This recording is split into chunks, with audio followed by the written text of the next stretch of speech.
ततपदं तत्परिमार्जितव्यं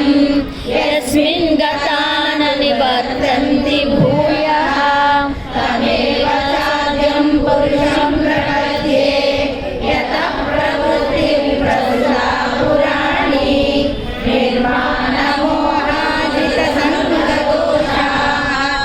अध्यात्मनित्या विनिवृत्तकामाः द्वन्द्वैर्विमुक्ताः सुखसंज्ञैः गच्छन्तमूढाः पदमव्ययं तत् न तद्ध्यायते सूर्याः न शङ्को न पावनः यद्गत्वा न निवर्तन्ते तद्धाम परमं मम ममैवांशो जीवलोके जीवभूतः सनातनः मनश्चैन्द्रियाणि प्रकृतिस्थः